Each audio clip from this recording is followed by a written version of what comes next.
thanks for the invitation to be here. I always like to tell groups that I'm always in rooms by accident. I don't need that because Steve Kratz invited me or I just wander into someplace mushy.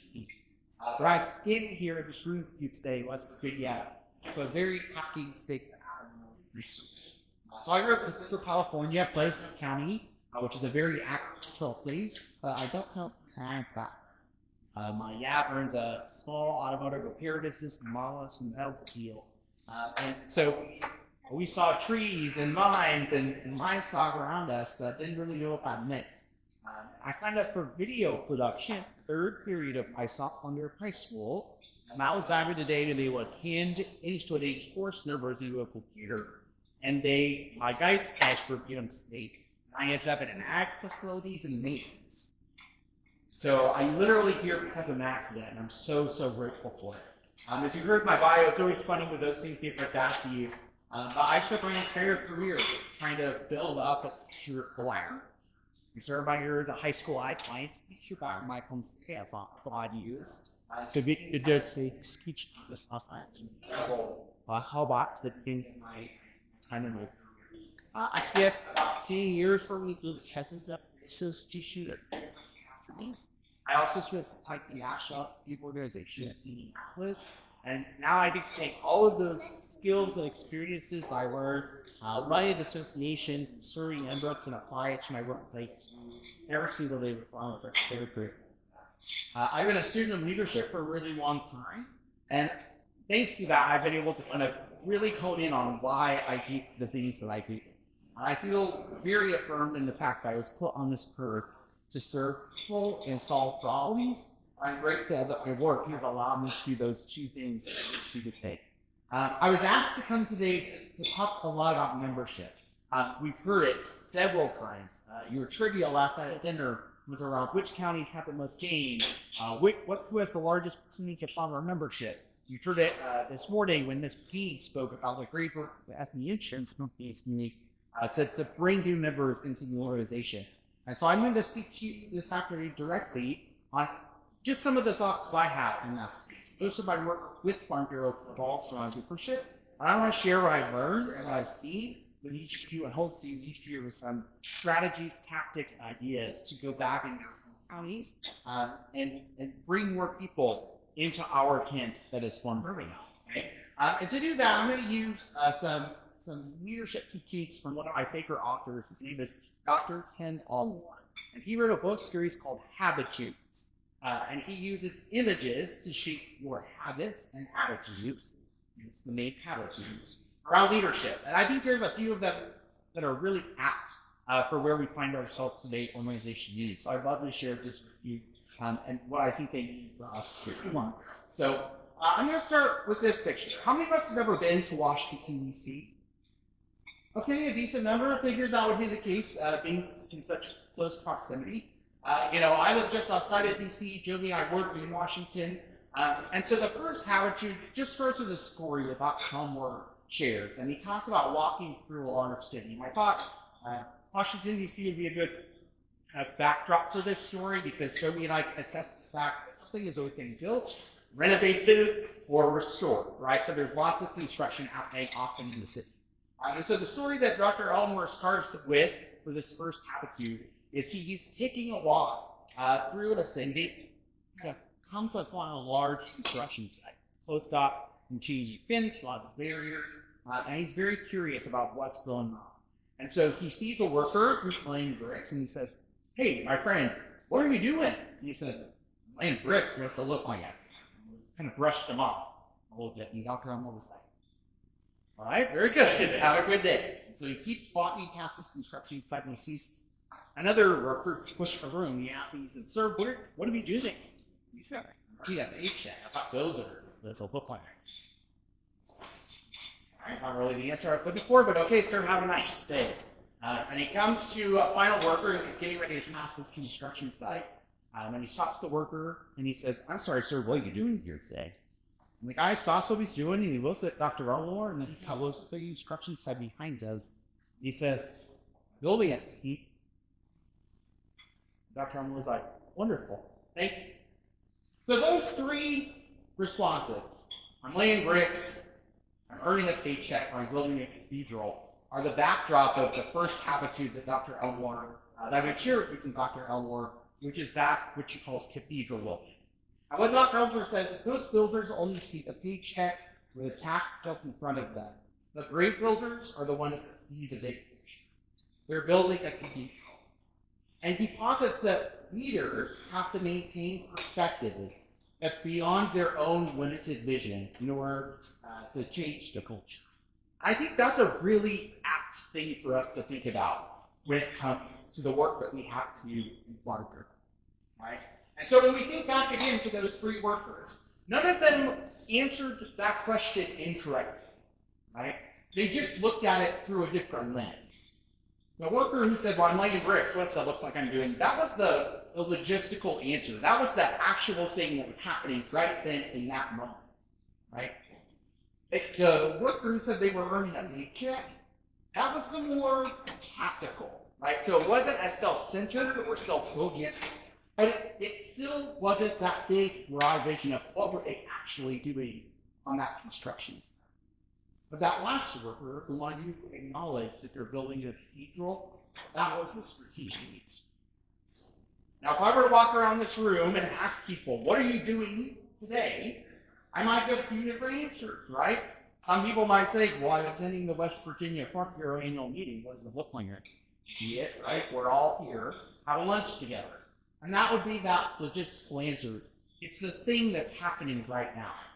Some of you might say, well, I'm here representing my county. That's my job as a county leader.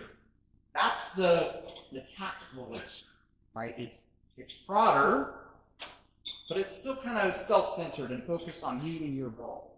If you were to say, that I'm here trying to strengthen my leadership and my knowledge so that we can ensure, right, that West Virginia Farm Bureau and West Virginia agriculture is well positioned to move into the future, that's the strategic answer. And that's what I would hope to hear if I were to walk through the room today, right? That's hopefully why we're all sitting in these seats, participating in the midst of this conference.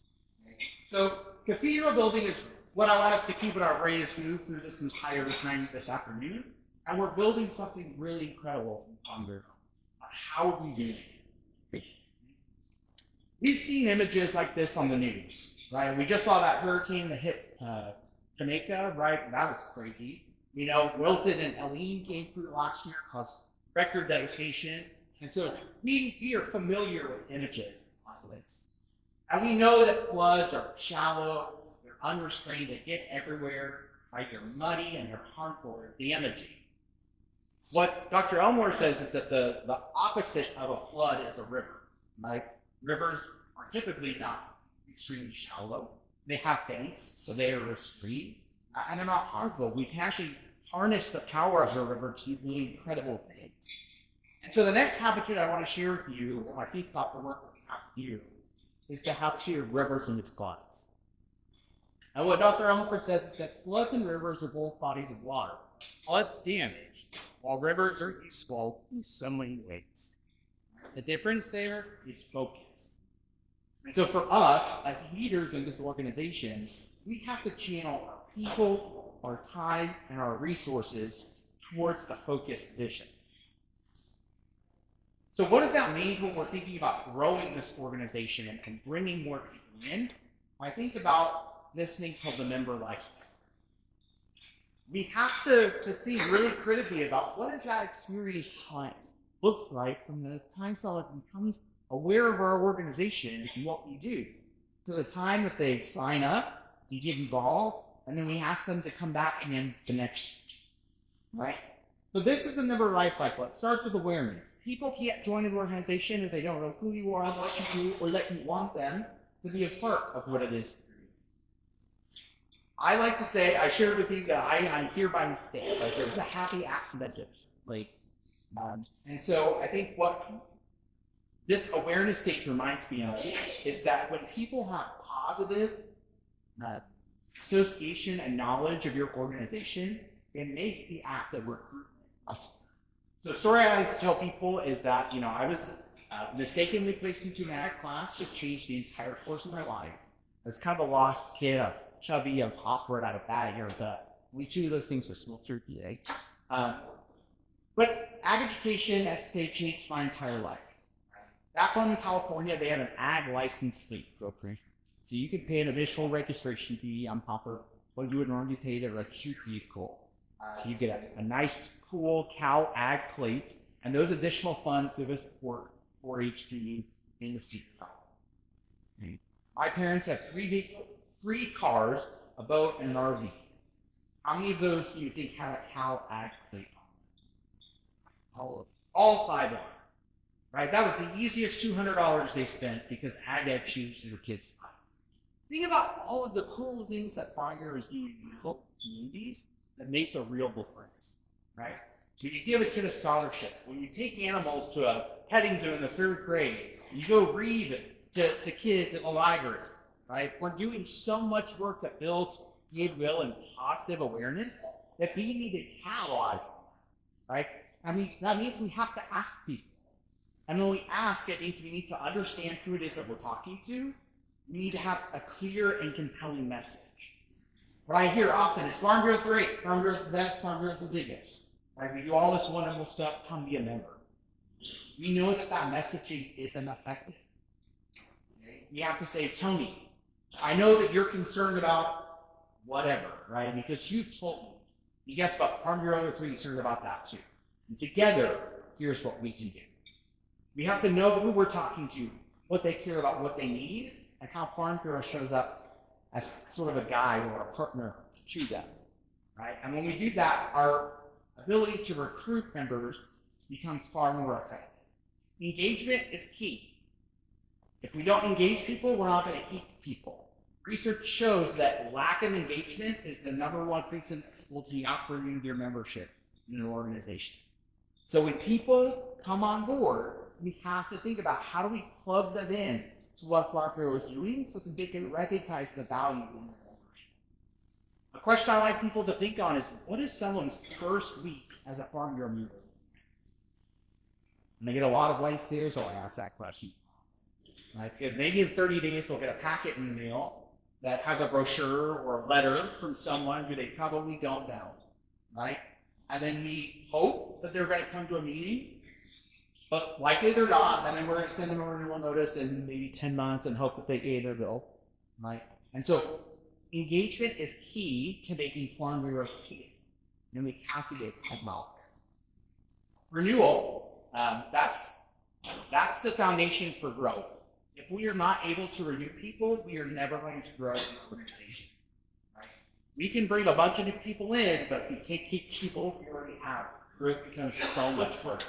Because for every person that we lose, you have to bring back to and replace growth.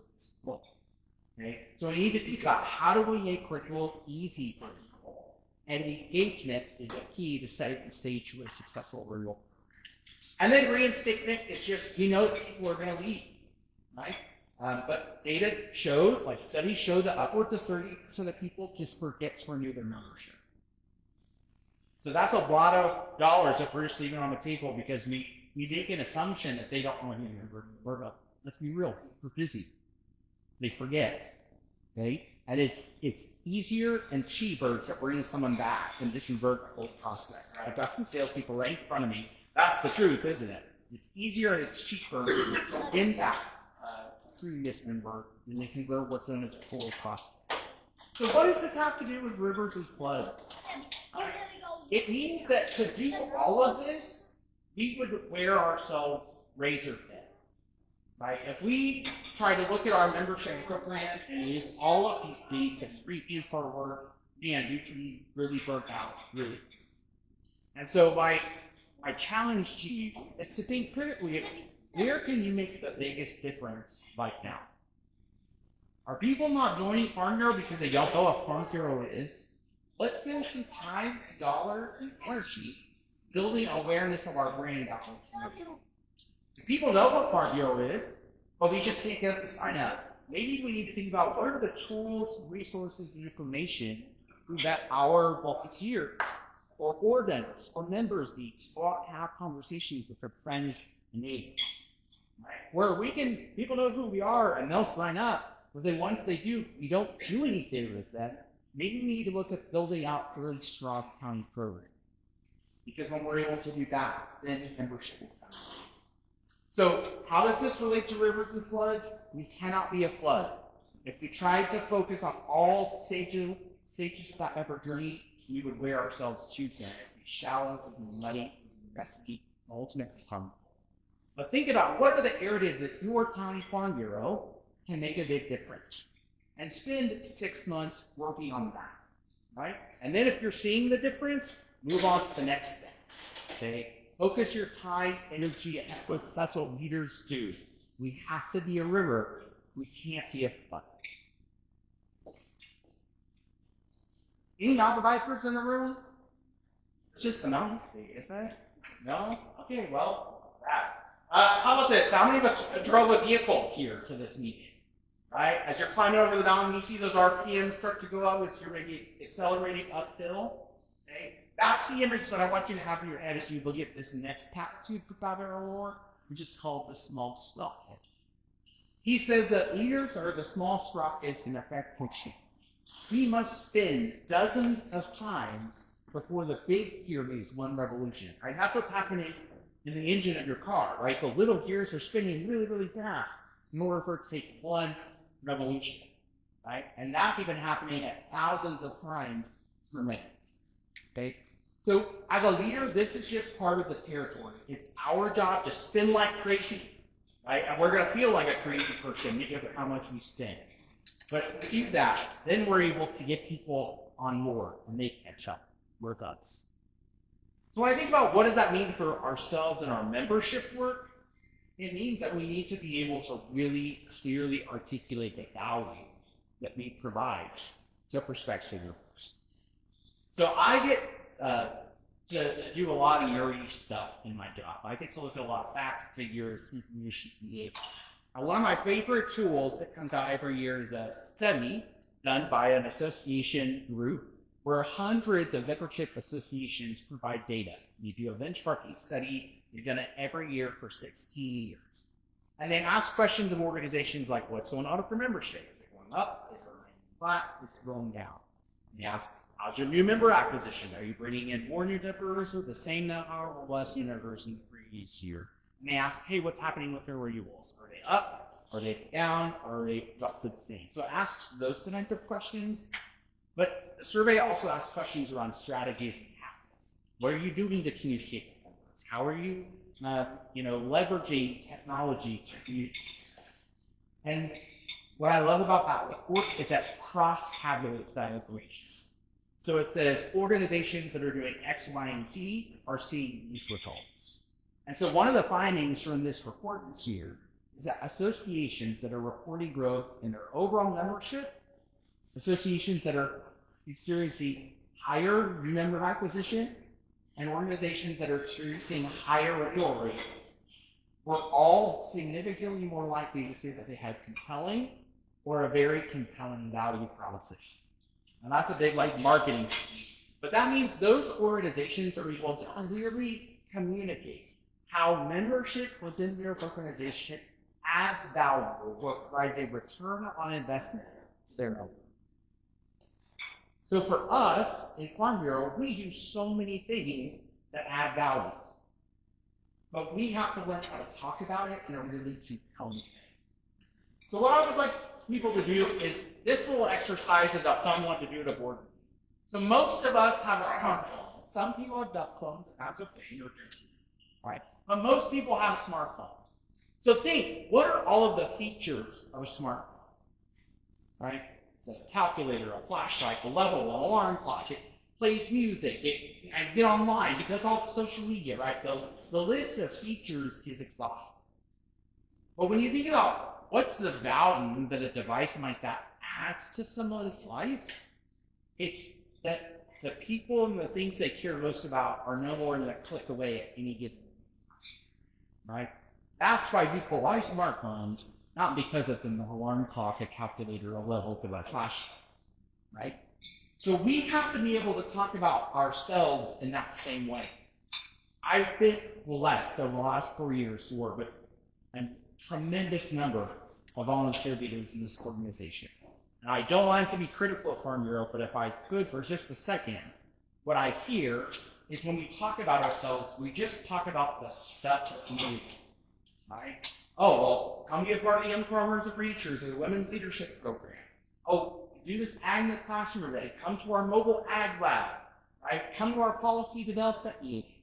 And to people who don't know Farm Bureau, that means absolutely nothing to them. So we have to stop just talking about the stuff that we do, and we have to talk about it in a way that demonstrates value and return on investment. So if people care about developing their personal leadership skills or learning, gaining knowledge and information to help them become a better business leader, right? That's what we lead with, and then we talk about our Young Farmers and Ranchers, our women's leadership programs, right? If people are concerned about ag issues in your community, we address those first, and then help them see that by engaging in grassroots policy development is how we make the difference. So we have to fundamentally change how we talk about ourselves organizationally. Because beating our chest and saying Farm Bureau is the biggest and the best, that's not a message that resonates. Okay? So we have to be the small sprocket. It starts with the people that are in this room, right? We have to be the ones to change how we talk about Farm Bureau. And we are going to do that a lot, right? And it's going to get exhausting. And we're going to feel like a crazy person because we're going to start copying differently, and it's going to take a while for people to catch up. But that's what leaders do. We spin like crazy, and other people will get on board. We have to be the small sprocket. We communicate our value clear, like hell a lot. The last time I want to talk about is related to trainings. Anyone ever taken Amtrak training?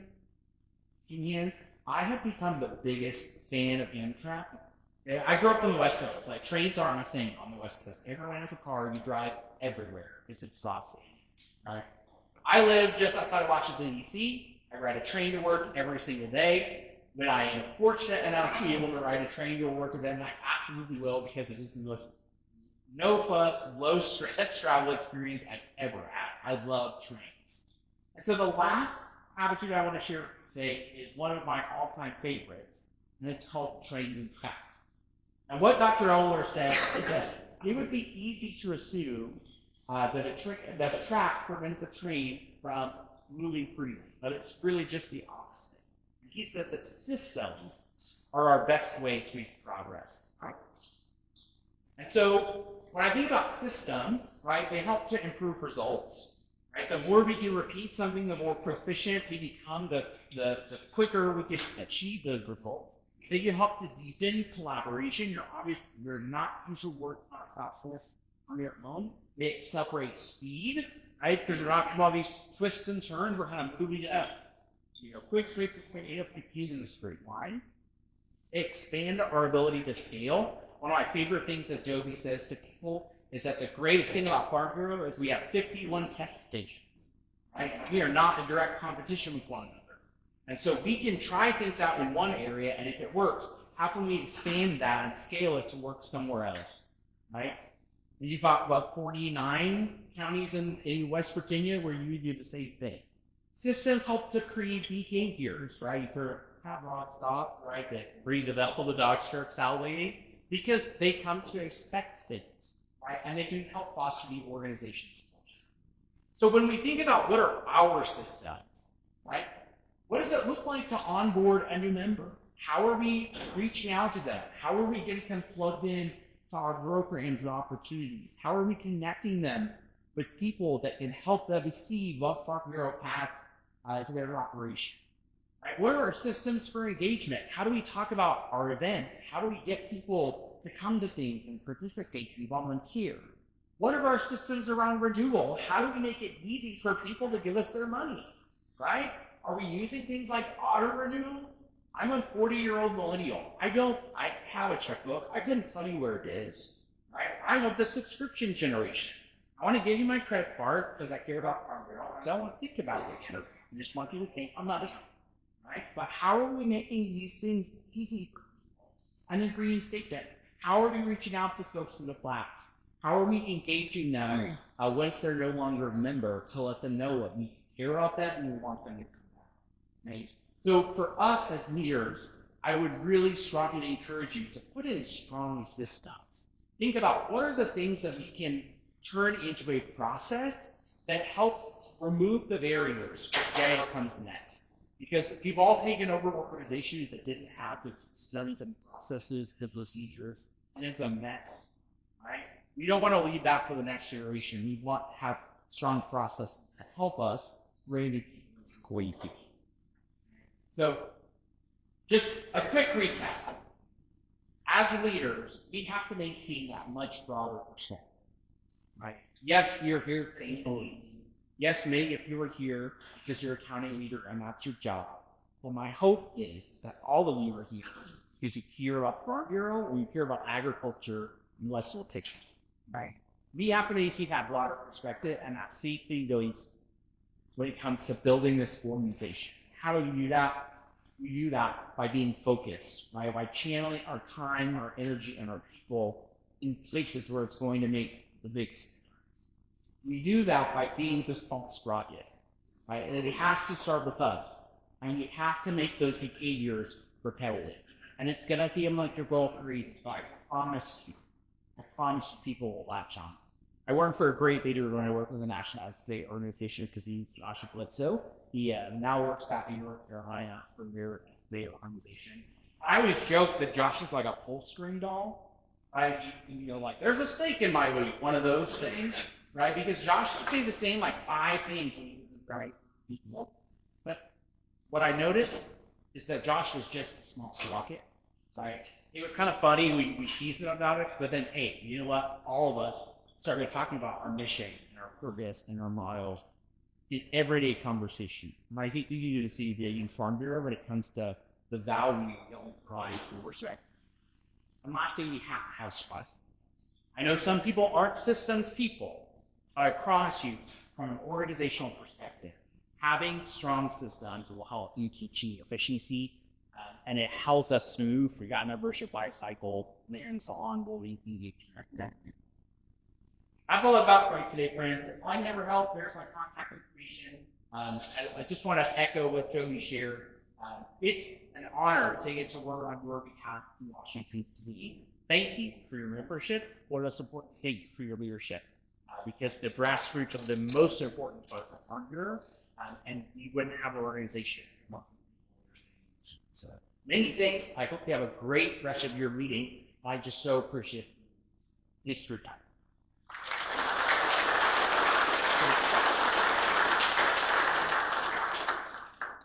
I think we're free as well too.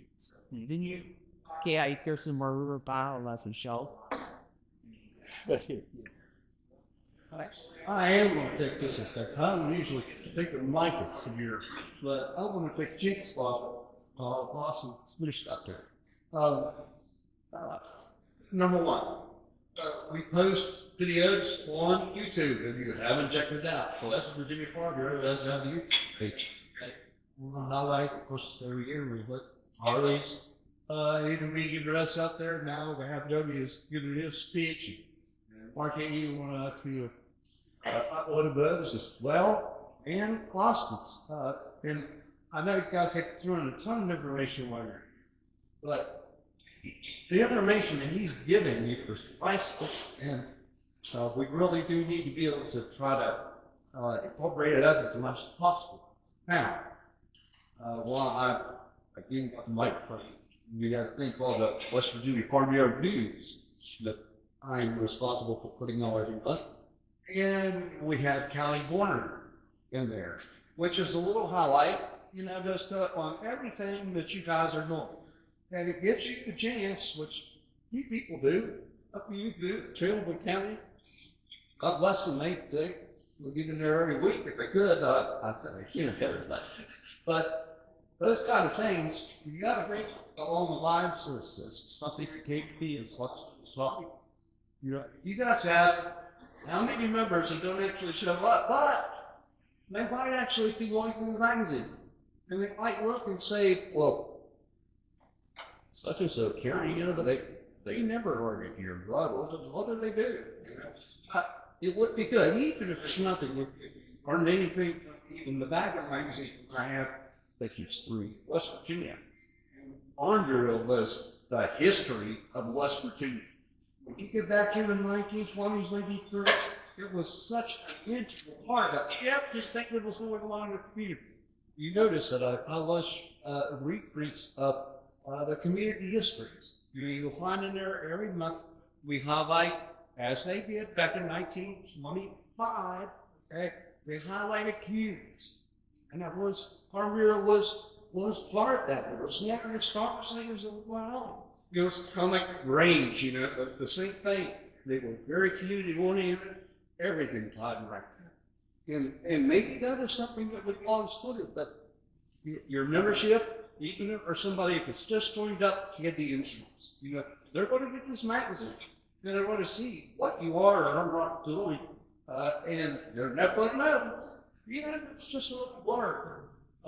The old Farm Bureau news list, say, can Grove County today have a member, the other way, have a speaker, you know, one of the, you know, your local people spoke or something. That's reflected. It doesn't have to be a lot. You just speak announcing your others. You know, you announce it. A month ahead or 2 months ahead, you gotta think out the road a little bit, you know, because some of these poor people, you know, look at these magazines and so you know, it's now November something, and I know Steve Conrad probably hasn't got his magazine for October yet. So, you know, that's been again. I don't know if everybody's like that, but they're real cool out of Virginia. Results. No, who never gets, you know, the speech say, oh, that's closer to trials. But it makes you gotta get so much later. So anyway, I'll shut up here. Feel free, give me a call if you have any, you know, want to get something in on a record basis, stuff to help you out. You don't get to be a writer, that's my job, that's a AI's job. You know, I can rely on that. All I have to do is look in, you know, all this stuff. You know, take our cool, you know, office. Let's just get it. So I'm happy. You know, good to see. So, you know, thank you for your attention, and also, I like that. Thanks.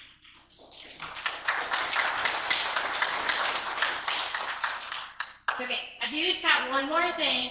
If you notice the young farmers dress up silly, the theme of our weekend is Farm Bureau is a party, come join us. So that is why we were wearing the leis, that is why we were in the silly grass skirts. So we hope that you all will take a lei with you this weekend